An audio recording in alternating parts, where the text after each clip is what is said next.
kejam. Dan sebenarnya pembunuhan pastilah melibatkan kes yang serius. Akan kita tinjau pada pelbagai aspek termasuk aspek psikiatri, aspek jenayah sebentar lagi.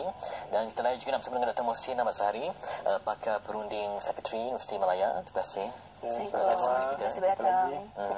Baik, isu ini baru lagi kita merasai terkesan dengan beberapa lagi insiden lain ya, yang juga melibatkan pembunuhan yang kejam, melibatkan kanak-kanak, sebab ia melibatkan konflik antara orang dewasa yang terlihat sebagai pelindung dengan mereka yang langsung belum lagi memais kanak-kanak, apa yang dapat kita bayangkan ya, kurang umur 2-3 tahun. Macam mana secara masalah doktor melihat gejala ini berlaku dalam masyarakat ni?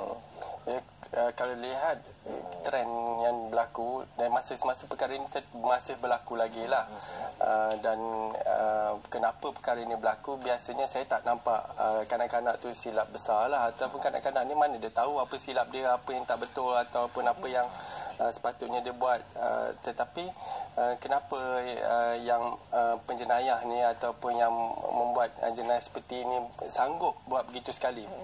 Jadi kalau dari segi psikologinya, mungkin cara dia berfikir yang dia tak boleh kontrol kemarahan dan sebagainya. Tetapi kalau kita lihat, terlalu sukar untuk kita fahami dalam masyarakat keseluruhannya, dan termasuk kami pun yang study ataupun yang menyelidiki cara manusia berfikir ni, kita lihat kenapa sanggup begitu sekali budak yang tidak mengerti ni.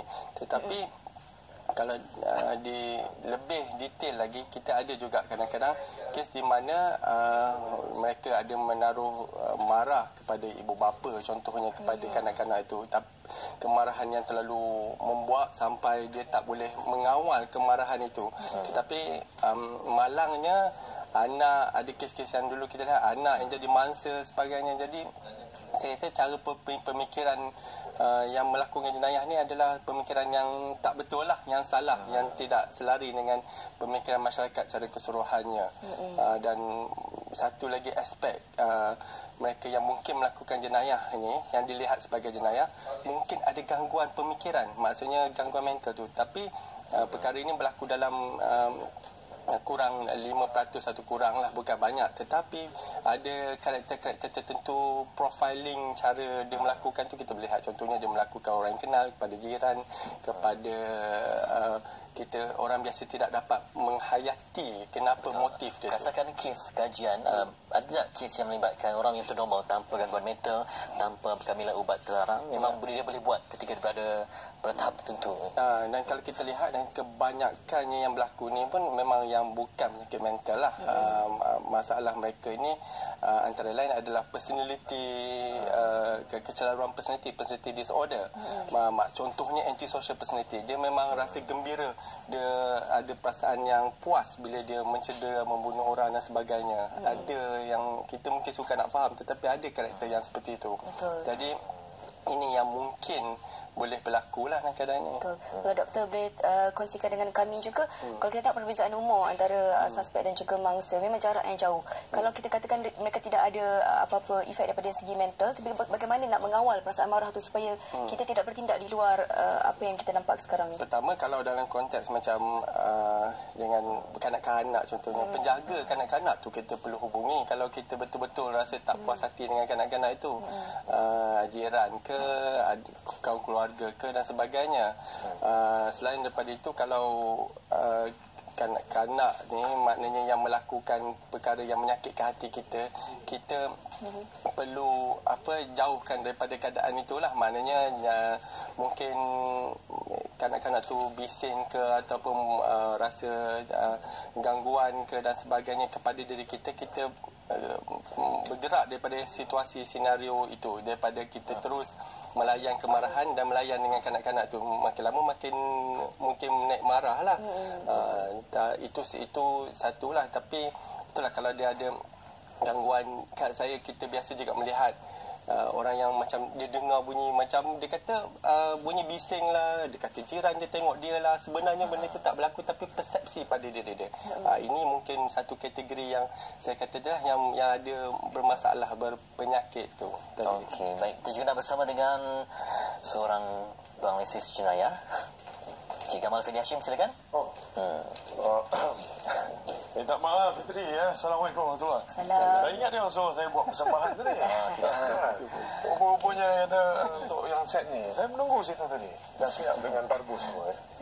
Encik Ahmad, isu yang teramat penting ya. Ya. Sebab kita bangsa lagi saya baru berbincang isu kanak-kanak yang dipenggal. Ya. Betul. Tapi sebenarnya kita banyak kaitkan si pembunuh ini dengan mereka yang ada masalah mental ataupun ada masalah pengambilan ubat terlarang sebagainya, dadah lain. Tapi ini melibatkan kes di kawasan yang mungkin kawasan kampung yang mungkin tetap hal apa kita perlu mengkaji situasi latar belakang kehidupan masyarakat itu sendiri sebelum kita lihat apa perjalanan itu. Susah kalau kita nak suruh orang nak masuk kampung kita, rumah pangsa kita misalnya, tengok dulu background nanti orang kata profile. Macam saya daripada Kota Raya Johor Bahru mungkin lah. Tapi kalau ada dia macam dia, mana tulang rimau ke apa jadi dia susah sikit. Jadi macam itu. Jadi dalam hal ni sebenarnya beginilah ada sedikit percanggahan tapi dalam persamaan lah dengan psychiatric dan kriminologi.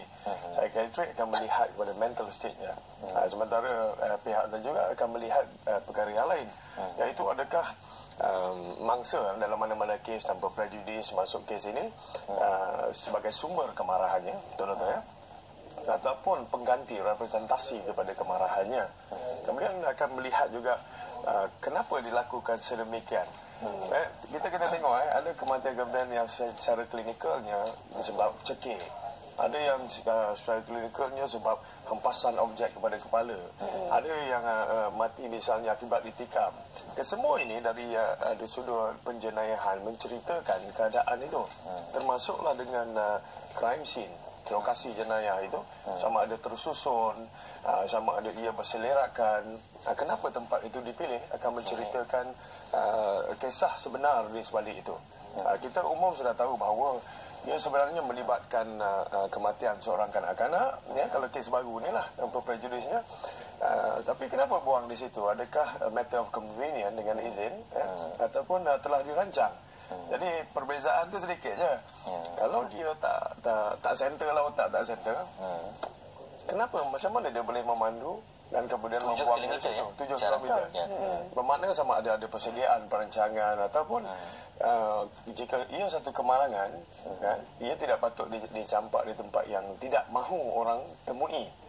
Lebih baik ditinggal tepi jalan supaya ditemui. Jadi dari satu sudut aspek ia menceritakan kejadian yang berlaku kerana Tuhan menyaksikan segalanya. Selain daripada itu mayat, ya, alam sekeliling dia yang disentuhnya, kemudian kedudukan, posisi, ya, semua ini menceritakan tentang kemuncak jenayah itu. Bagaimanakah, kenapakah ia berlaku sedemikian? Baik, kalau kita lihat kepada dalam rujuk berarti di sinilah, Doktor, dikenali sebagai OTU, tetapi ada isteri dan juga anak. Betul. Juga ada pertalian persaudaraan. Tak tahan DAJ. Apakah ejekan ini adalah satu ancaman yang menyebabkan orang rasa insecure ataupun perasaan dendam? Ataupun ejekan ini daripada orang lain, sekumpulan yang lain, tetapi yang mudah untuk dilawan, yang sesuai dengan kadar kemampuan fizikal dia adalah si anak kecil yang mewakili dendam keseluruhan kumpulan. Dari segi psikologi itu berkemungkinan menceritakan apa yang berlaku dalam pemikiran si penjenayah ini. Kerana kalau dilihat ejekan ni, adakah ejekan yang orang biasa pun ada ejekan dan boleh macam mana kita let go, kita biarkan saja. Tetapi kenapa dia ambil kisah dengan begitu serius sampai melakukan perkara yang tidak kita tak duga ini.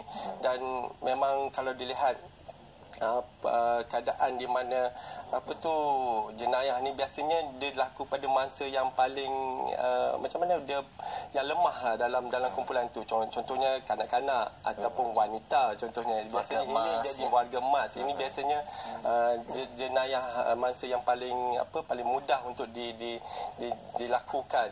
Dan yang paling kita bimbang macam di setengah-setengah tempat tu mungkin tadi kita kata jenayah terlarang, dadah terlarang tu mungkin boleh didapati juga. Dan ini sebenarnya orang yang walaupun dia dalam keadaan dipengaruhi oleh ubat tadi yang tak boleh atau bukan dadah tadi, tetapi dia boleh merancang dan buat satu planning untuk melakukan keadaan tersebut.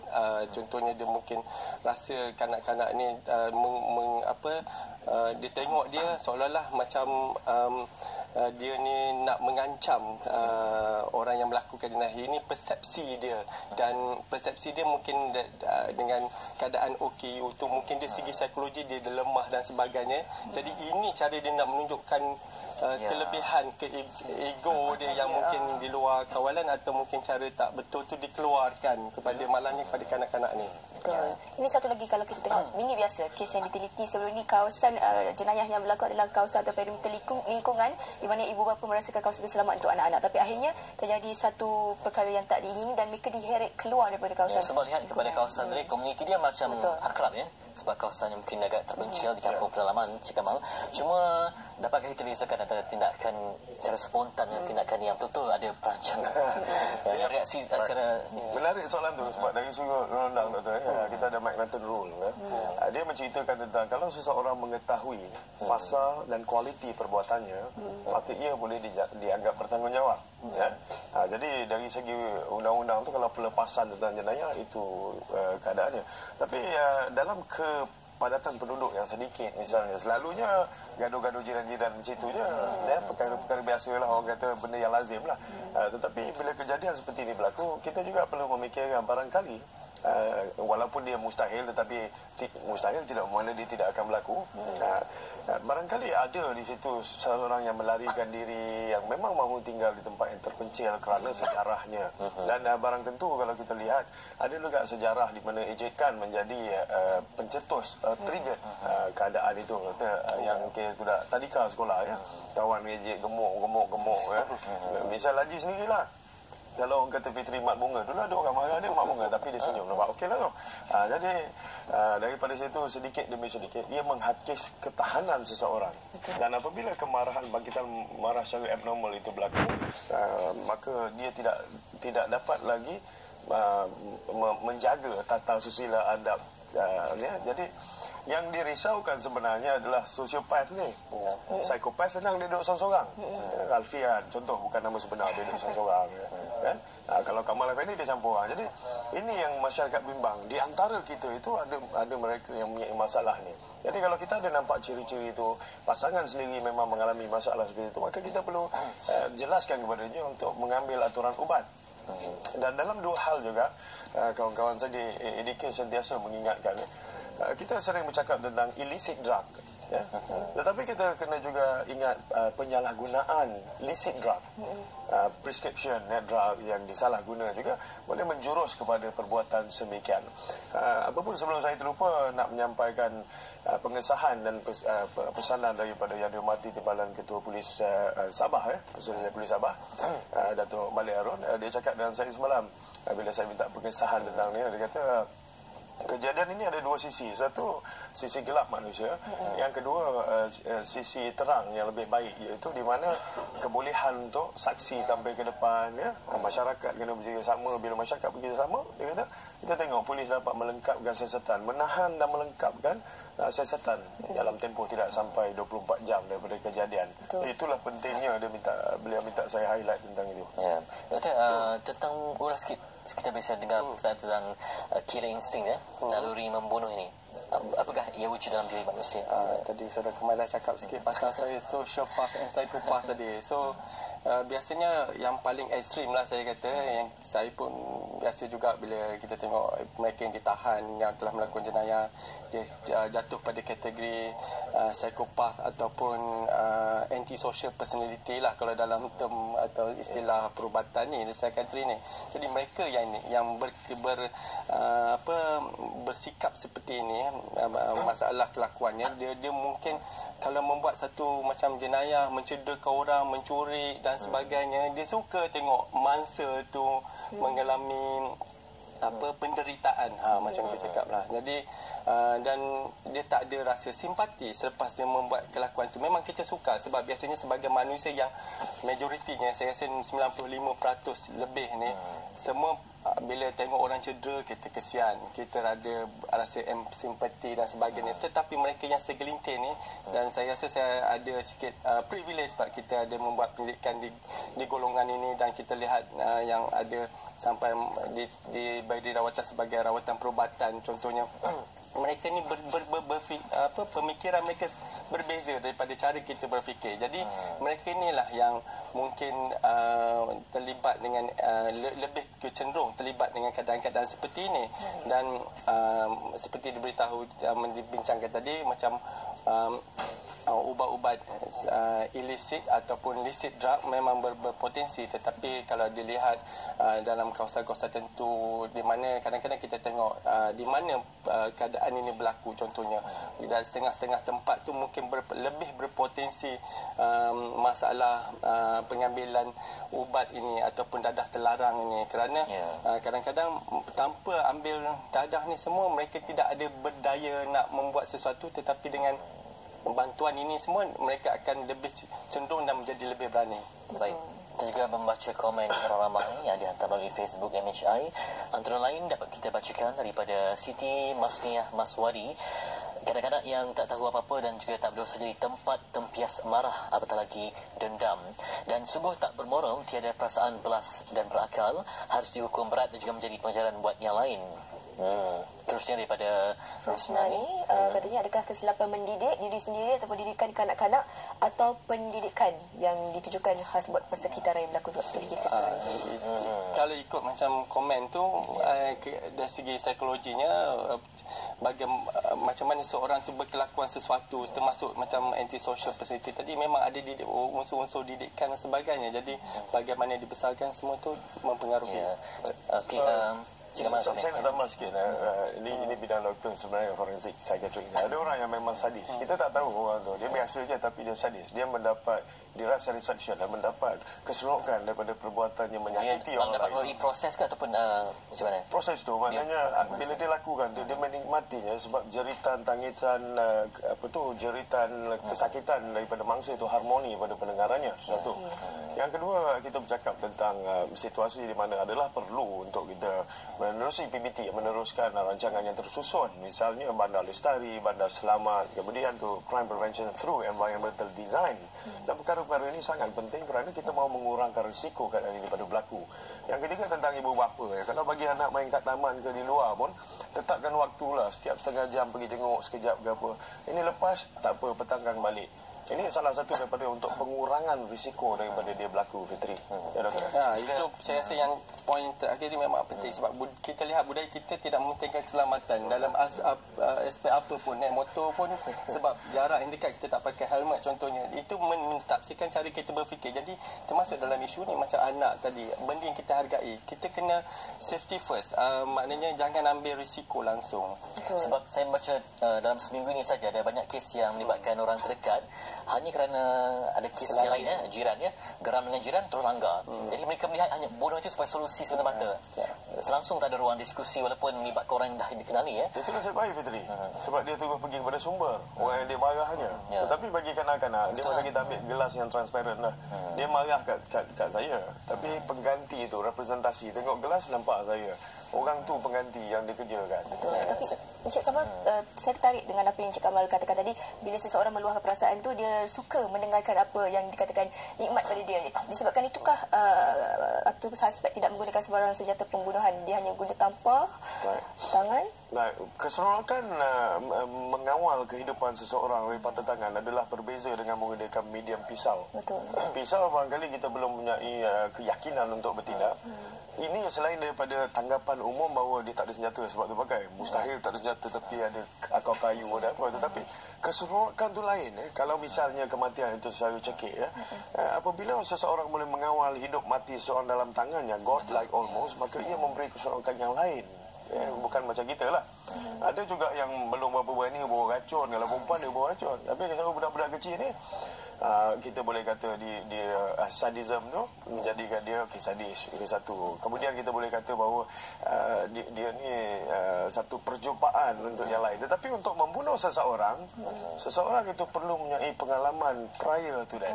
Dia bukan sengaja-sengaja you terus jenayah pertama you bunuh, mesti ada percubaan sebelum tu. Siri-siri. Nanti bapak dia kata sesiapa saja dalam keadaan you tengok. Barangkali sebelum tu ada siri-siri yang kemarahan memuncak luar biasa. Dibalingnya budak tu dengan mungkin ada diberi amaran ya, tapi itulah tanda-tanda amaran dia. Itulah tanda amaran dia. Mana dia marah kan ke budak tu, tapi dia bukan marah, siap baling barang. Budak tu jadi sasaran misalnya bukan kes ini ya, dalam mana-mana kes. Maka itu adalah tanda-tanda amarannya. Daripada situ kita melihat sesuatu perlu dilakukan dan sesuatu perlu dilakukan oleh kita, bukan oleh orang lain, bukan oleh pihak itu dia melakukan sebab kita banyak baca statistik di mana jumlah mereka yang sakit mental semakin meningkat ya. Ya itu yang harus diketahui dari doktor sendiri. Agar kita sambung nanti berbincang banyak ruang yang boleh kita terkai aspek-aspek melibatkan mental. Mental ni sukar terlihat ya, nampak ceria, nampak happy, tetapi dalamnya siapa yang tahu. Itulah saya nasib baik cek memang ada lah dalam tak tahu ada. Ramai orang tak ada. Saya itu dah X-ray MRI memang ada. Alhamdulillah. Okey, terima kasih Cik Amal Feli. Dan kita berkongsi hari berkongsi banyak maklumat kita dapat hari ini. Yang paling pentinglah mengawal sebab dalam Islam pun amat nafsu ni ada 7 peringkat yang paling buruk saja, nafsu amarah. Tanpa amarah ni memang akan berlaku lah sesuatu yang dahsyat akan berlaku. Kita akan bereksekutif nanti nak kongsikan juga tentang banyak agenda menarik termasuk peranan